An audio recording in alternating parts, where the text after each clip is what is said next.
The golden stories में आपका स्वागत है। आइए सुनते हैं मुंशी प्रेमचंद का लिखा उपन्यास गोदान, भाग 27। भोला इधर दूसरी लुगाई लाए थे। औरत के बगैर उनका जीवन नीरस था। जब तक झुनिया थी उन्हें हुक्का पानी दे देती थी, समय से खाने को बुला ले जाती। अब बेचारे अनाथ से हो गए थे। बहुओं को घर के काम धाम से छुट्टी न मिलती थी। उनकी क्या सेवा सत्कार करती। इसलिए जब सगाई परम आवश्यक हो गई, संयोग से एक जवान विधवा मिल गई, जिसके पति का देहांत हुए केवल 3 महीने हुए थे। एक लड़का भी था। भोला की लार टपक पड़ी। झटपट शिकार मार लाए। जब तक सगाई ना हुई उसका घर खोद डाला। अभी तक उसके घर में जो कुछ था बहुओं का था। जो चाहती थी करती थी, जैसे चाहती थी रहती थी। जंगी जब से उसकी स्त्री को लेकर लखनऊ चला गया था, कामता की बहू ही घर की स्वामिनी थी। 5-6 महीनों में ही उसने 30-40 रुपए अपने हाथ में कर लिए थे। सेर आध सेर दूध दही चोरी से बेच लेती। अब स्वामिनी हुई उसकी सौतेली सास। उसका नियंत्रण बहू को बुरा लगता था और आए दिन दोनों में तकरार होती रहती। यहाँ तक कि औरतों के पीछे भोला और कामता में भी कहासुनी हो गई। झगड़ा इतना बड़ा कि अलग योजे की नौबत आ गई। और ये रीति सनातन से चली आई है कि अलग योजे के समय मारपीट अवश्य हो। यहाँ भी उस रीति का पालन किया गया। कामता जवान आदमी था। भोला का उस पर जो कुछ दबाव था वे पिता के नाते था, मगर नई स्त्री लाकर बेटे से आदर पाने का अब उसे कोई हक न रहा था। कम से कम कामता इसे स्वीकार न करता था। उसने भोला को पटक कर कई लातें जमाई और घर से निकाल दिया। घर की चीजें न छूने दी। गांव वालों में भी किसी ने भोला का पक्ष न लिया। नई लुगाई ने उन्हें नक्कू बना दिया था। रात तो उन्होंने किसी तरह एक पेड़ के नीचे काटी। सुबह होते ही नोखे राम के पास जा पहुंचे और अपनी फरियाद सुनाई। भोला का गांव भी उन्हीं के इलाके में था और इलाके भर के मुखिया मालिक जो कुछ थे वही थे। नोखे राम को भोला पर तो क्या दया आती, पर उनके साथ एक चटपटी रंगीली स्त्री देखी तो चटपट आश्रय देने पर राजी हो गए। जहां उनकी गाय बंधती थी वहीं एक कोठरी रहने को दे दी। अपने जानवरों की देखभाल सानी भूसे के लिए उन्हें एकाएक एक जानकार आदमी की जरूरत मालूम होने लगी। भोला को 3 रुपया महीना और सेर भर रोजाना पर नौकर रख लिया। नोखेराम नाटे मोटे खलवाट, लंबी नाक और छोटी छोटी आंखों वाले सावले आदमी थे। बड़ा सा पगड़ बांधते, नीचा कुर्ता पहनते और जाड़ों में लिहाफ ओढ़कर बाहर आते जाते थे। उन्हें तेल की मालिश कराने में बड़ा आनंद आता था, इसलिए उनके कपड़े हमेशा मैले चीकट रहते थे। उनका परिवार बहुत बड़ा था। 7 भाई और उनके बाल बच्चे सभी उन्हीं पर आश्रित थे। उस पर स्वयं उनका लड़का 9वें दर्जे में अंग्रेजी पढ़ता था और उसका बबुआई ठाठ निभाना कोई आसान काम न था। राय साहब से उन्हें केवल 12 रुपये वेतन मिलता था, मगर खर्च 100 रुपये से कोड़ी कम न था। इसलिए आसामी किसी तरह उनके चंगुल में फंस जाए तो बिना उसे अच्छी तरह से चूसे ना छोड़ते। पहले 6 रुपये वेतन मिलता था, तब आसामियों से इतनी नोच खसोट ना करते थे। जब से 12 रुपये हो गए थे तब से उनकी तृष्णा और भी बढ़ गई। इसलिए राय साहब उनकी तरक्की ना करते थे। गांव में और तो सभी किसी न किसी रूप में उनका दबाव मानते थे। यहाँ तक कि दाता दीन और झिंगूरी सिंह भी उनकी खुशामद करते थे। केवल पटेश्वरी उनसे ताल ठोकने को हमेशा तैयार रहते। नोखेराम को अगर ये जोम था कि हम ब्राह्मण हैं और कायस्थों को उंगली पर नचाते हैं, तो पटेश्वरी को भी घमंड था कि हम कायस्थ हैं, कलम के बादशाह। इस मैदान में कोई हमसे क्या बाजी ले जाएगा। फिर वे जमींदार के नौकर नहीं, सरकार के नौकर हैं, जिसके राज में सूरज कभी नहीं डूबता। नोखेराम अगर एकादशी का व्रत रखते हैं और 5 ब्राह्मणों को भोजन कराते हैं, तो पटेश्वरी हर पूर्णमासी को सत्यनारायण की कथा सुनेंगे और 10 ब्राह्मणों को भोजन कराएंगे। जब से उनका जेठा लड़का सजावल हो गया था, नोखेराम इस ताक में रहते थे कि उनका लड़का किसी तरह 10वीं पास कर ले तो उसे भी कहीं नकल नवीसी दिला दे। इसलिए हुक्काम के पास फसली सौगातें लेकर बराबर सलामी करते रहते थे। एक और बात में पटेश्वरी उनसे बड़े हुए थे।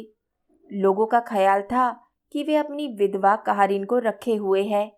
अब नोखेराम को भी अपनी शान में ये कसर पूरी करने का अवसर मिलता हुआ जान पड़ा। भोला को ढाढ़स देते हुए बोले, तुम यहाँ आराम से रहो भोला, किसी बात का खटका नहीं। जिस चीज़ की ज़रूरत हो हमसे आकर कहो। तुम्हारी घरवाली है, उसके लिए भी कोई ना कोई काम निकल आएगा। बखारों में अनाज रखना, निकालना, पछारना, फटकना क्या थोड़ा काम है? भोला ने अर्ज किया, सरकार, एक बार कामता को बुलाकर पूछ लो, क्या बाप के साथ बेटे का यही सलूक होना चाहिए? घर हमने बनवाया, गायें भैंसें हमने ली, अब उसने सब कुछ हथिया लिया और हमें निकाल बाहर किया। ये अन्याय नहीं तो और क्या है? हमारे मालिक तो तुम ही हो, तुम्हारे दरबार से इसका फैसला होना चाहिए। नोखेराम ने समझाया, भोला, तुम उससे लड़कर पेश ना पाओगे। उसने जैसा किया है उसकी सजा उसे भगवान देंगे। बेईमानी करके कोई आज तक फलीभूत हुआ है? संसार में अन्याय ना होता तो इसे नरक क्यों कहा जाता? यहाँ न्याय और धर्म को कौन पूछता है? भगवान सब देखते हैं, संसार का रत्ती रत्ती हाल जानते हैं। तुम्हारे मन में इस समय क्या बात है, ये उनसे क्या छिपा है? इसी से तो अंतर्यामी कहलाते हैं। उनसे बचकर कोई कहाँ जाएगा? तुम चुप होके बैठो। भगवान की इच्छा हुई तो यहाँ तो मुझसे बुरे ना रहोगे। यहाँ से उठकर भोला ने होरी के पास जाकर अपना दुखड़ा रोया। होरी ने अपनी बीती सुनाई। लड़कों की आजकल कुछ ना पूछो भोला भाई, मर मर कर पालो, जवान हो तो दुश्मन हो जाएं। मेरे ही गोबर को देखो, माँ से लड़कर गया और सालों हो गए, ना चिट्ठी ना पत्थर। उसके लिए तो माँ बाप मर गए। पिटिया का ब्याह सिर पर है, लेकिन उसे कोई मतलब नहीं। खेत रहन रखकर 200 रुपये लिए हैं। इज्जत आबरू का निभा तो करना ही होगा। कामता ने बाप को निकाल बाहर तो किया, लेकिन अब उसे मालूम होने लगा कि बुढ़ा कितना कामकाजी आदमी था। सवेरे उठकर सानी पानी करना, दूध दुहना, फिर दूध लेकर बाजार जाना, वहाँ से आकर फिर सानी पानी करना, फिर दूध दुहना। एक पखवाड़े में उसका हुलिया बिगड़ गया। स्त्री पुरुष में लड़ाई हुई। स्त्री ने कहा, मैं जान देने के लिए तुम्हारे घर में नहीं आई हूँ। मेरी रोटी तुम्हें भारी हो तो मैं अपने घर चली जाऊं। कामता डरा, अरे ये कहीं चली जाए तो रोटी का ठिकाना भी ना रहे, अपने हाथ से ठोकना पड़े। आखिर एक नौकर रखा, लेकिन उससे काम न चला। नौकर खली भूसा चुरा चुरा कर बेचने लगा। उसे अलग किया। फिर स्त्री पुरुष में लड़ाई हुई। स्त्री रूठ कर मैके चली गई। कामता के हाथ पांव फूल गए। हार कर भोला के पास आया और चिरोरी करने लगा। दादा, दादा, मुझसे जो कुछ भूल हुई हो सो क्षमा करो। अब चलकर घर संभालो। जैसे तुम रखोगे वैसे ही रहूँगा। चलो दादा, घर चलो। भोला को यहाँ मजदूरों की तरह रहना अखर रहा था। पहले 2 महीने उसकी जो खातिर हुई वह अब न थी। नोखेराम कभी कभी उससे चिलम भरने या चारपाई बिछाने को भी कहते थे। तब बेचारा भोला जहर का घूंट पीकर रह जाता। अपने घर में लड़ाई दंगा भी हो तो किसी की टहल तो ना करनी पड़ेगी। उसकी स्त्री नोहरी ने यह प्रस्ताव सुना तो ऐठ कर बोली, जहाँ से लात खाकर आए वहाँ फिर जाओगे? तुम्हें लाज भी नहीं आती? भोला ने कहा, अरे तो यहीं कौन सिंहासन पर बैठा हुआ हूँ?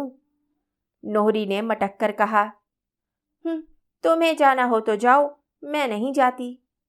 भोला जानता था नोहरी विरोध करेगी। इसका कारण भी था। यहाँ उसकी तो कोई बात ना पूछता था, पर नोहरी की बड़ी खातिर होती थी। प्यादे और शहने तक उसका दबाव मानते थे। उसका जवाब सुनकर भोला को क्रोध आया, लेकिन करता क्या। नोहरी को छोड़कर चले जाने का साहस उसमें होता तो नोहरी भी झक मारकर उसके पीछे पीछे चली जाती। अकेले उसे यहाँ अपने आश्रय में रखने की हिम्मत नोखेराम में न थी। वह टाट की आड़ से शिकार खेलने वाले जीव थे, मगर नोहरी भोला के स्वभाव से परिचित हो चुकी थी। भोला मिन्नत करके बोला, देख नोहरी, दिख मत कर। अब तो वहाँ भौएं भी नहीं हैं, तेरे ही हाथ में सब कुछ रहेगा। यहाँ मजदूरी करने से बिरादरी में कितनी बदनामी हो रही है, यह तो सोच। नोहरी ने ठेंगा दिखाकर कहा, तुम्हें जाना है जाओ, मैं तुम्हें रोक तो नहीं रही हूँ। तुम्हें बेटे की लातें प्यारी लगती होंगी, मुझे नहीं लगती। मैं अपनी मजदूरी में मग्न हूँ। भोला को रहना पड़ा और कामता अपनी स्त्री की खुशामद करके उसे मना लाया। इधर नोहरी के विषय में कनबत्तियां होने लगी। नोहरी ने आज गुलाबी साड़ी पहनी है, अब क्या पूछना है, चाहे रोज एक साड़ी पहने। सैया भये कोतवाल, अब डर काहे का। अरे भोला की आंखें फूट गई हैं क्या। शोभा बड़ा हंसोड़ था, सारे गांव का विदूषक, बल्कि नारद। हर एक बात की टोह लगाता रहता था। एक दिन नोहरी उसे घर में मिल गई, कुछ हंसी कर बैठा। नोहरी ने नोखेराम से जड़ दिया। शोभा की चौपाल में तलबी हुई और ऐसी डांट पड़ी कि उम्र भर न भूलेगा। एक दिन लाला पटेश्वरी प्रसाद की शामत आ गई। गर्मियों के दिन थे, लाला बगीचे में आम तुड़वा रहे थे। नोहरी बनी ठनी उधर से निकली। लाला ने पुकारा, नोहरी रानी इधर आओ, थोड़े से आम लेते जाओ, बड़े मीठे हैं। नोहरी को भ्रम हुआ, लाला मेरा उपहास कर रहे हैं। उसे अब घमंड होने लगा था। वह चाहती थी लोग उसे जमींदारनी समझें और उसका सम्मान करें। घमंडी आदमी प्राय शक्की हुआ करता है, और जब मन में चोर हो तो शक्कीपन और भी बढ़ जाता है। वह मेरी ओर देखकर क्यों हंसा? सब लोग मुझे देखकर जलते क्यों हैं? मैं किसी से कुछ मांगने नहीं जाती। कौन बड़ी सतवंती है, जरा मेरे सामने आए तो देखूं। इतने दिनों में नोहरी गांव के गुप्त रहस्यों से परिचित हो चुकी थी। अरे यही लाला कहार इनको रखे हुए है और मुझ पर हंसते हैं। इन्हें कोई कुछ नहीं कहता। बड़े आदमी है ना। नोहरी गरीब है, जात की हेठी है, इसलिए सभी उसका उपहास करते हैं। और जैसा बाप है वैसा ही बेटा। इन्हीं का रमेशरी तो सिलिया के पीछे पागल बना फिरता है। चमारियों पर तो गिद्ध की तरह टूटते हैं। उस पर दावा है कि हम ऊंचे हैं। उसने वहीं खड़े होकर कहा, तुम दानी कब से हो गए लाला? पाओ तो दूसरों की थाली की रोटी उड़ा जाओ। आज बड़े आम वाले हुए हैं। मुझसे छेड़ की तो अच्छा ना होगा, कहे देती हूँ। ओहो, इस अहिरिन का इतना मिजाज। नोखेराम को क्या फांस लिया, समझती है सारी दुनिया पर उसका राज है। बोले, अरे तू तो ऐसे तिनक रही है नोहरी, जैसे अब किसी को गांव में रहने ना देगी। जरा जबान संभाल कर बातें किया कर, इतनी जल्दी अपने को ना भूल जा। अरे तो क्या तुम्हारे द्वार पर कभी भीख मांगने आई थी? नोखेराम ने छा ना दी होती तो भीख ही मांगती। नोहरी को लाल मिर्च सा लगा। जो कुछ मुंह में आया बका, दाढ़ी जार, लंपट, मुंह झांसा और जाने क्या क्या कहा। और उसी क्रोध में भरी हुई कोठरी में गई और अपने बर्तन भांडे निकाल निकाल कर बाहर रखने लगी। नोखेराम ने सुना तो घबराए हुए आए और पूछा, यह क्या कर रही है नोहरी? कपड़े लत्ते क्यों निकाल रही है? किसी ने कुछ कहा है? नोहरी मर्दों को नचाने की कला जानती थी। अपने जीवन में उसने यही विद्या सीखी थी। नोखेराम पढ़े लिखे आदमी थे, कानून भी जानते थे, धर्म की पुस्तकें भी बहुत पढ़ी थी। बड़े बड़े वकीलों बैरिस्टरों की जूतियां सीधी की थी। इस पर मूर्ख नोहरी के हाथ का खिलौना बने हुए थे। वो ही सिकोड़ कर बोली, समय का फेर है, यहाँ आ गई। अजी लेकिन अपनी आबरू ना गवाऊंगी। ब्राह्मण सतेज हो उठा, मुझे खड़ी करके बोला, तेरी ओर जो ताके उसकी आंखें निकाल लूं। नोहरी ने लोहे को लाल करके घन जमाया। लाला पटेश्वरी जब देखो मुझसे बेबात की बात किया करते हैं। मैं हरजाई थोड़े ही हूं कि कोई मुझे पैसे दिखाए। गांव भर में सभी औरतें तो हैं, कोई उनसे नहीं बोलता। जिसे देखो मुझी को छेड़ता है। नोखेराम के सिर पर भूत सवार हो गया। अपना मोटा डंडा उठाया और आंधी की तरह हरहराते हुए बाग में पहुंचकर लगे ललकारने। आजा बड़ा मर्द है तो मूछें उखाड़ लूंगा, खोद कर गाड़ दूंगा।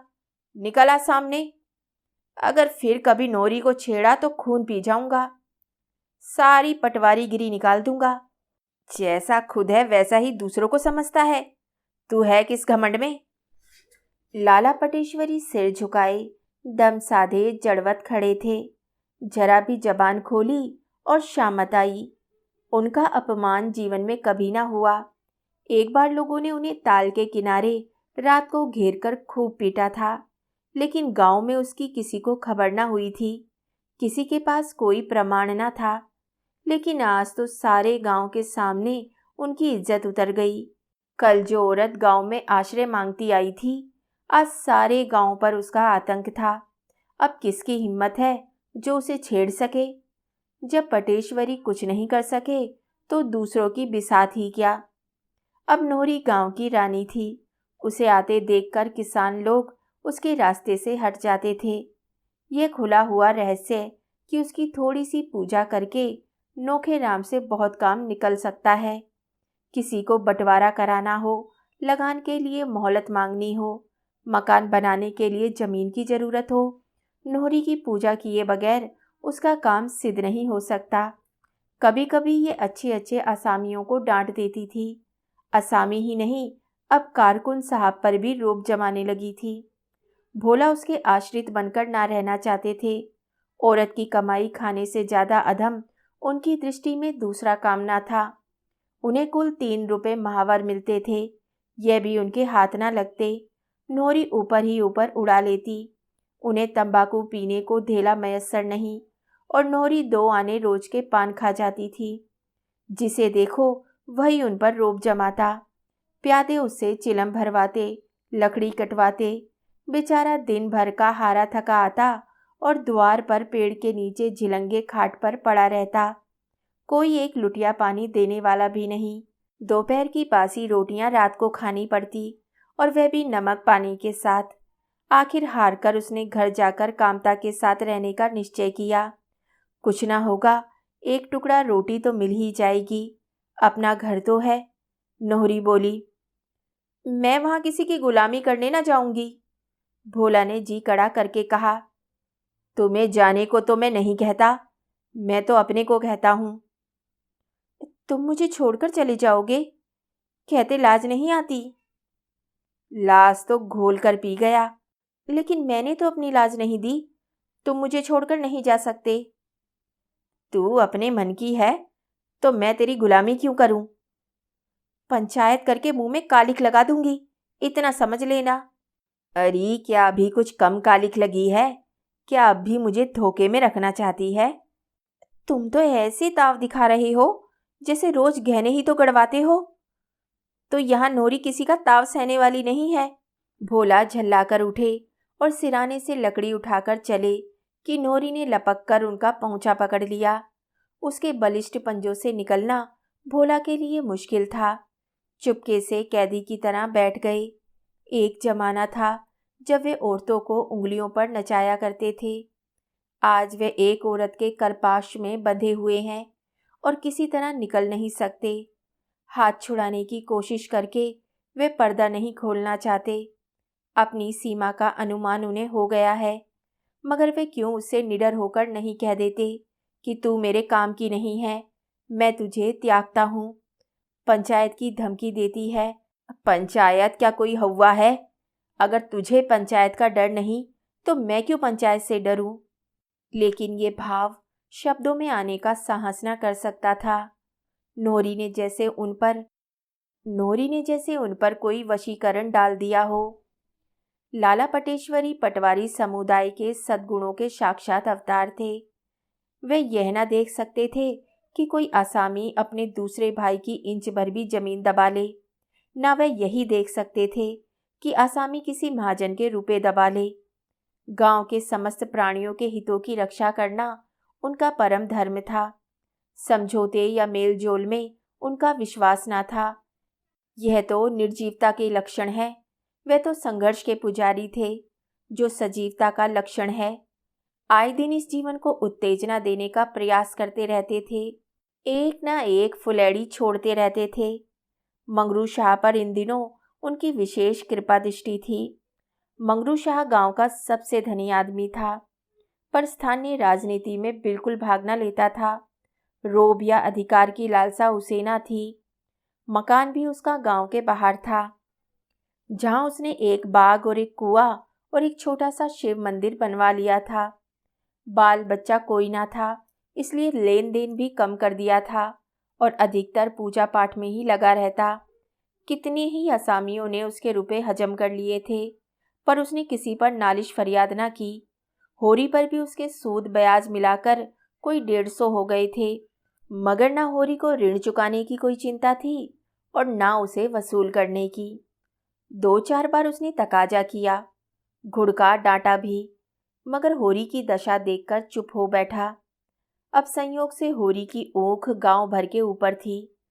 कुछ नहीं तो उसके 200-250 सीधे हो जाएंगे, ऐसा लोगों का अनुमान था।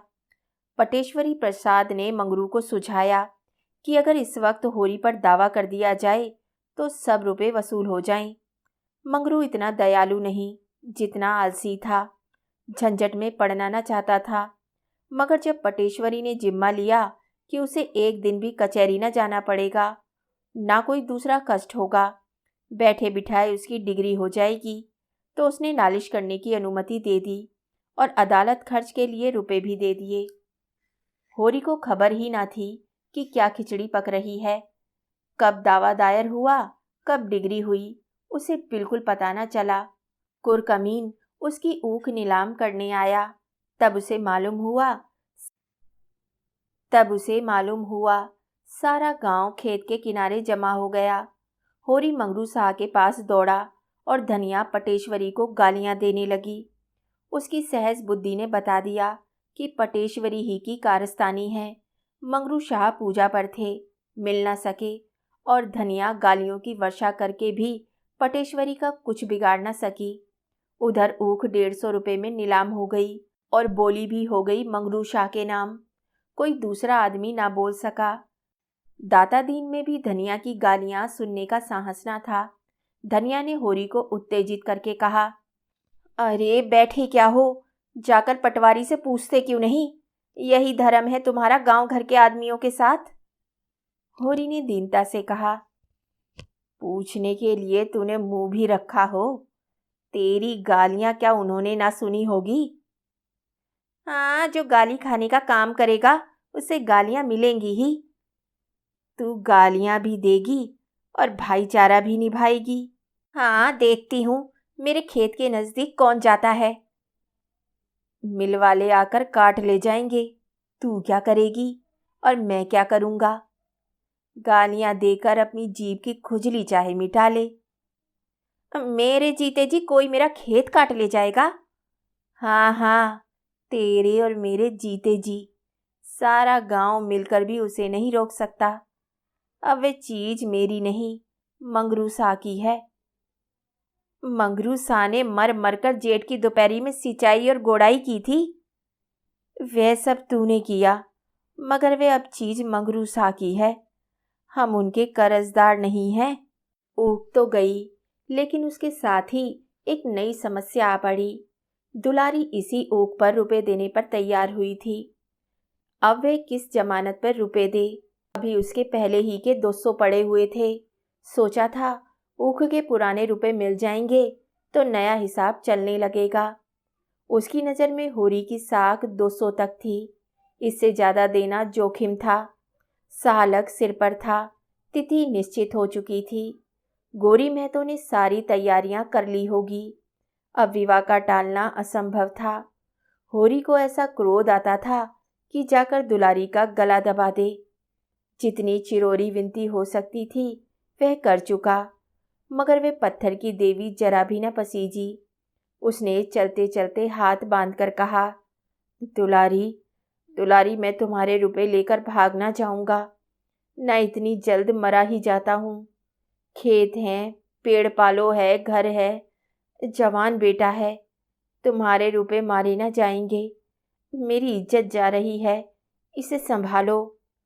मगर दुलारी ने दया को व्यापार में मिलाना स्वीकार न किया। यदि व्यापार को वे दया का रूप दे सकती तो उसे कोई आपत्ति न होती, पर दया को व्यापार का रूप देना उसने ना सीखा था। होरी ने घर आकर धनिया से कहा, अब। धनिया ने उसी पर दिल का गुबार निकाला। हाँ, यही तो तुम चाहते थे। होरी ने जख्मी आंखों से देखा। मेरा ही दोष है? किसी का दोष हो, हुई तुम्हारे मन की। तेरी इच्छा है कि जमीन रहन रख दूं। जमीन रहन रख दोगे तो करोगे क्या? मजदूरी? मगर जमीन दोनों को एक सी प्यारी थी। उसी पर तो इनकी इज्जत और आबरू अवलंबित थी। जिसके पास जमीन नहीं वह गृहस्थ नहीं, मजदूर है। होरी ने कुछ जवाब ना पाकर पूछा, तो क्या कहती है? धनिया ने आहत कंठ से कहा, कहना क्या है? गोरी बारात लेकर आएंगे। 1 जून खिला देना, सवेरे बेटी विदा कर देना। दुनिया हंसेगी, हंस ले। भगवान की यही इच्छा है कि हमारी नाक कटे, मुंह में कालिख लगे तो हम क्या करें? सहसा नोहरी चुंदरी पहने सामने से जाती हुई दिखाई दी। होरी को देखते ही उसने जरा सा घूंघट निकाल लिया। उससे समधी का नाता मानती थी। धनिया से उसका परिचय हो चुका था। उसने पुकारा, आज किधर चली समधिन? आओ बैठो। नोरी ने दिग्विजय कर लिया था और अब जनमत को अपने पक्ष में बटोर लेने का प्रयास कर रही थी। आकर खड़ी हो गई। धनिया ने उसे सिर से पांव तक आलोचना की आंखों से देखकर कहा, अरे आज इधर कैसे भूल पड़ी? नोरी ने कातर स्वर में कहा, ऐसे ही तुम लोगों से मिलने चली आई। बिटिया का ब्याह कब तक है? धनिया ने संदिग्ध भाव से बोला, भगवान के अधीन है, जब हो जाए। मैंने तो सुना इसी सहालग में होगा। तिथि ठीक हो गई है? हाँ, तिथि तो ठीक हो गई है। मुझे भी न्योता देना। तुम्हारी तो लड़की है, न्योता कैसा? दहेज का सामान तो मंगवा लिया होगा, जरा मैं भी देखूं। धनिया असमंजस में पड़ी। क्या कहें? होरी ने उसे संभाला। अभी तो कोई सामान नहीं मंगवाया है, और सामान क्या करना है? कुछ कन्या तो देना है। नोरी ने अविश्वास भरी आंखों से देखा। कुछ कन्या क्यों दोगे? मैं तो पहली बेटी है, दिल खोलकर करो। होरी हंसा, मानो कह रहा हो, तुम्हें चारों ओर हरा दिखाई देता होगा, यहाँ तो सूखा ही पड़ा हुआ है। रुपए पैसे की तंगी है, क्या खोलकर करूं? तुमसे कौन पर्दा है? अरे बेटा कमाता है, तुम कमाते हो, फिर भी रुपए पैसे की तंगी? किसे विश्वास आएगा? बेटा ही लायक होता तो फिर काहे का रोना था? चिट्ठी पत्तर तक भेजता नहीं, रुपए क्या भेजेगा? यह दूसरा साल है, एक चिट्ठी नहीं।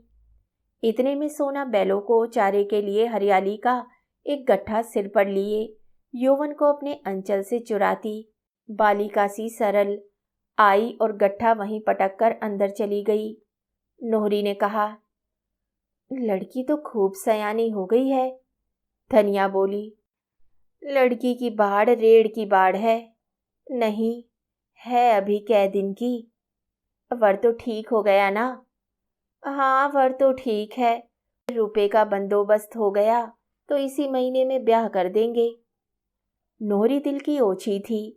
इधर उसने जो थोड़े से रुपए जोड़े थे वे उसके पेट में उछल रहे थे। अगर वे सोना के ब्याह के लिए कुछ रुपए दे दे तो कितना यश मिलेगा। सारे गांव में उसकी चर्चा हो जाएगी। लोग चकित होकर कहेंगे, नोहरी ने इतने रुपए दे दिए, बड़ी देवी है। होरी और धनिया दोनों घर घर उसका बखान करते फिरेंगे। गांव में उसका मान सम्मान कितना बढ़ जाएगा। वे उंगली दिखाने वालों को मुंह से देगी। फिर किसकी हिम्मत है जो उस पर हंसे या उस पर आवाज़ें कसे। अभी सारा गांव उसका दुश्मन है, तब सारा गांव उसका हितैषी हो जाएगा। इस कल्पना से उसकी मुद्रा खिल गई। थोड़े बहुत से काम चलता है तो मुझसे ले लो, जब हाथ में रुपए आ जाएं तो दे देना। होरी और धनिया दोनों ही ने उसकी ओर देखा। अरे नहीं, नौरी दिल लगी नहीं कर रही है। दोनों की आंखों में विस्मय था, कृतज्ञता थी, संदेह था और लज्जा थी। नौरी उतनी बुरी नहीं है जितना तुम लोग समझते हो, नौरी ने फिर कहा। अरे तुम्हारी और हमारी इज्जत एक है। तुम्हारी हंसी हो तो क्या मेरी हंसी ना होगी? कैसे भी हुआ हो, पर अब तो तुम हमारे समधी हो। होरी ने सकुचाते हुए कहा। तुम्हारे रुपए तो घर में ही हैं, जब काम पड़ेगा ले लेंगे। आदमी अपनों ही का भरोसा तो करता है, मगर ऊपर से इंतजाम हो जाए तो घर के रुपए क्यों छुए? धनिया ने अनुमोदन किया। हाँ हाँ और क्या, नौरी ने अपनापन जताया। अरे जब घर में रुपए हैं तो बाहर वालों के सामने हाथ क्यों फैलाओ? सूद भी देना पड़ेगा, उस पर स्टाम्प लिखो, गवाही कराओ, दस्तूरी दो, खुशामद करो। हाँ, मेरे रुपए में छूत लगी हो तो दूसरी बात है। होरी ने संभाला। नहीं नहीं नौरी, जब घर में काम चल जाएगा तो बाहर क्यों हाथ फैलाएंगे? लेकिन आपस वाली बात है, खेती बाड़ी का भरोसा नहीं। तुम्हें जल्दी कोई काम पड़ा और हम रुपए ना जुटा सके तो तुम्हें भी बुरा लगेगा और और हमारी जान भी संकट में पड़ेगी। इससे कहता था, नहीं लड़की तो तुम्हारी है। मुझे अभी रुपए की ऐसी जल्दी नहीं है। अच्छा, तो तुम ही से ले लेंगे। कन्यादान का फल भी क्यों बाहर जाए। कितने रुपए चाहिए? तुम कितने दे सकोगी? 100 में काम चल जाएगा। होरी को लालच आया। भगवान ने छप्पर फाड़कर रुपए दिए हैं तो जितना ले सके उतना क्यों ना ले। 100 में भी चल जाएगा, 500 में भी चल जाएगा, जैसा हौसला हो। मेरे पास कुल 200 रुपए हैं, वह मैं दे दूंगी। तो इतने में बड़ी खुशफैली से काम चल जाएगा। अनाज घर में है, मगर ठकुराइन, आज तुमसे कहता हूँ, मैं तुम्हें ऐसी लक्ष्मी न समझता था। इस जमाने में कौन किसकी मदद करता है और किसके पास है। तुमने मुझे डूबने से बचा लिया। दिया बत्ती का समय आ गया था। ठंडक पड़ने लगी थी। जमीन ने नीली चादर ओढ़ ली थी। धनिया अंदर जाकर अंगीठी लाई। सब तापने लगे। पुआल के प्रकाश में छबीली रंगीली कुल्टा नोहरी उनके सामने वरदानसी बैठी थी। इस समय उसकी उन आँखों में कितनी साहृदयता थी, कपोलों पर कितनी लज्जा, होठों पर कितनी सत्प्रेरणा। कुछ देर तक इधर उधर की बातें करके नोहरी उठ खड़ी हुई और ये कहती हुई घर चली, अब देर हो रही है, कल तुम आकर रुपए ले लेना। मैं तो चलो मैं तुम्हें पहुंचा दूं। अरे नहीं नहीं, तुम बैठो, मैं चली जाऊंगी। जी तो चाहता है तुम्हें कंधे पर बैठा कर पहुंचाऊं। नोखेराम की चौपाल गांव के दूसरे सिरे पर थी और बाहर बाहर जाने का रास्ता साफ था। दोनों उसी रास्ते से चले। अब चारों ओर सन्नाटा था। नोहरी ने कहा, तनिक समझा देते रावत को, क्यों सबसे लड़ाई किया करते हैं। जब इन्हीं लोगों के बीच में रहना है तो ऐसे रहना चाहिए ना कि 4 आदमी अपने हो जाएं। और इनका हाल ये है कि सबसे लड़ाई, सबसे झगड़ा। जब तुम मुझे पर्दे में नहीं रख सकते, मुझे दूसरों की मजदूरी करनी पड़ती है, तो ये कैसे निभ सकता है कि मैं ना किसी से हंसूं, ना बोलूं, ना कोई मेरी ओर ताके, ना हंसे। ये सब तो पर्दे में ही हो सकता है। पूछो पूछो, कोई मेरी ओर ताकता या घूरता है तो मैं क्या करूं? उसकी आंखें तो नहीं फोड़ सकती। फिर मेल मोहब्बत से आदमी के 100 काम निकलते हैं। जैसा समय देखो वैसा व्यवहार करो। तुम्हारे घर हाथी झूमता था तो अब वे तुम्हारे किस काम का? अब तो तुम 3 रुपए के मजदूर हो। मेरे घर तो भैंस लगती थी, लेकिन अब तो मजदूरिन हो। मगर उनकी समझ में कोई बात आती ही नहीं। कभी लड़कों के साथ रहने की सोचते हैं, कभी लखनऊ जाकर रहने की सोचते हैं। नाक में दम कर रखा है मेरे। होरी ने ठकुर सुहाती की। यह भोला की सरासर नादानी है। बूढ़े हुए, अब तो उन्हें समझ आनी चाहिए। मैं समझा दूंगा। तो सवेरे आ जाना, रुपए दे दूंगी। कुछ लिखा पड़ी। अरे तुम मेरे रुपए हजम ना करोगे, मैं जानती हूँ। उसका घर आ गया। वह अंदर चली गई। होरी घर लौटा। आगे की कहानी सुनिए अगले भाग में। तब तक के लिए धन्यवाद।